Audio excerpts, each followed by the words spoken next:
Bismillahirrahmanirrahim. Assalamualaikum warahmatullahi wabarakatuh. Jumpa lagi sahabat-sahabat desa semuanya.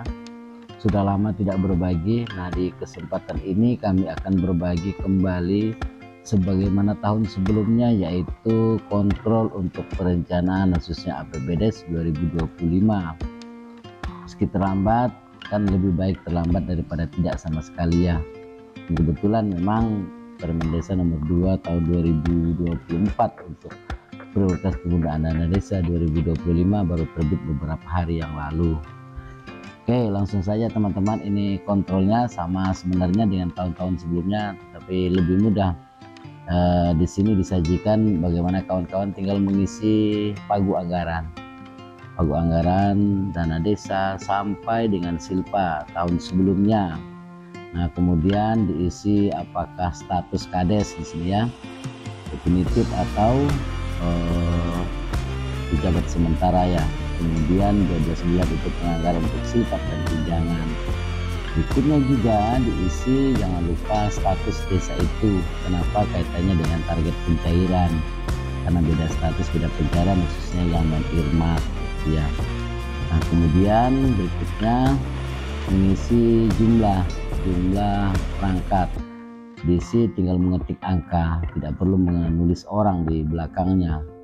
Kepala desa 1, misalnya sekdes 1, dan seterusnya sampai ke bawah, sampai dengan staf perangkat. Kalau tidak dikosongkan saja 0 gitu ya. Nah, ini diisi dengan pagu siltap sesuai dengan perbub atau kebub ya. Kemudian ini juga tunjangan diisi sesuai dengan perbub dan kebub. Di bawah di sini yang di nomor 7 ya, itu tunjangan akhir jabatan kades atau perangkat atau BPD jika ada. Nah, kemudian di sini BPD teman-teman isi di sel yang berikut ini, ketua 1, wakil ketua, sekretaris dan anggotanya, sehingga menggambarkan berapa jumlah keanggotaan BPD di desa Anda. Selanjutnya tunjangan sesuai dengan kebub atau perbub, tunjangan BPD.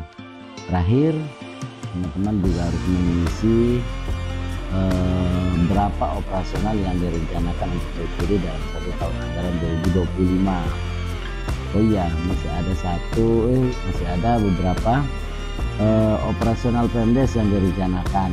Nah, nanti kelihatan jadi berapa besaran rasio prosentase dari operasional Pemdes dari 70%. Kemudian BLT berapa desa itu menganggarkan sesuai dengan keputusan kepala desa, berapa anggaran untuk kegiatan ketahanan pangan, apakah sudah mencapai 20% atau belum sesuai dengan Permen Desa nomor 2 ya tahun 2024. Kemudian ada tidak penganggaran untuk kegiatan konvergensi stunting gitu.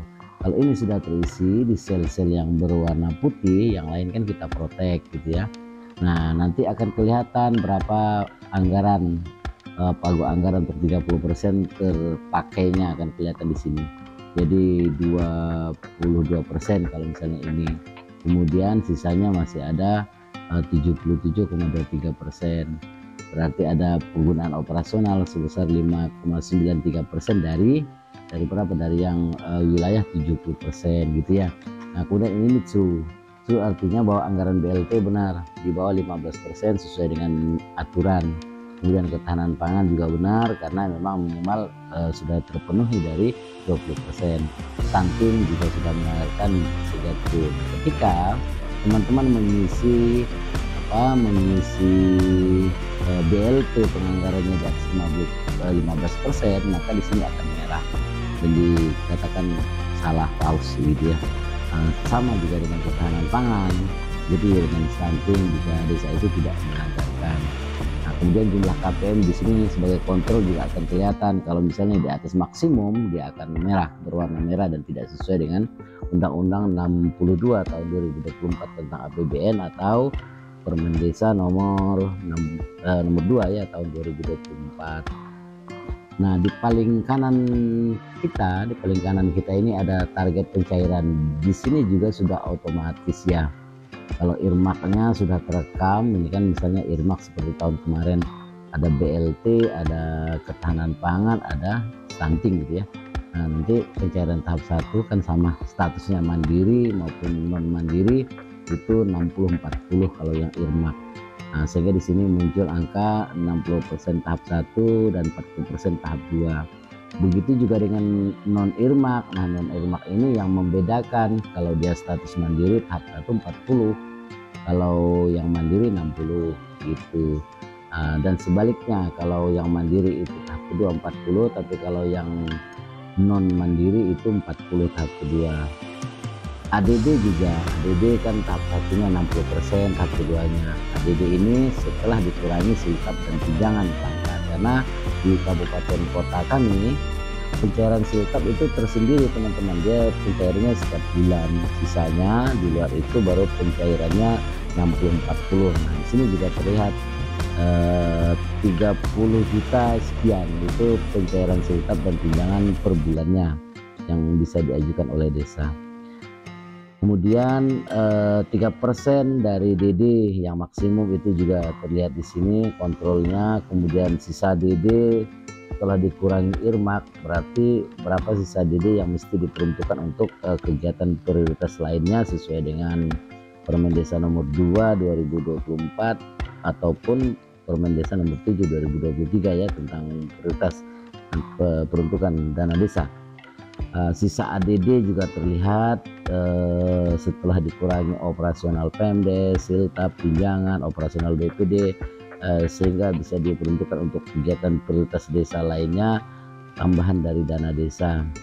Nah teman-teman, untuk tambahan ada SDGs desa, kemudian pencapaian SDGs desa, teman-teman bisa klik di sini atau bisa melewati di sini bisa.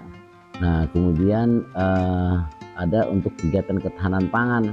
Jika desa masih bingung untuk apa sih kegiatan ketahanan pangan yang memang dibutuhkan desa, nah ini teman-teman mengacu ke Permen 82 ya tahun 2022.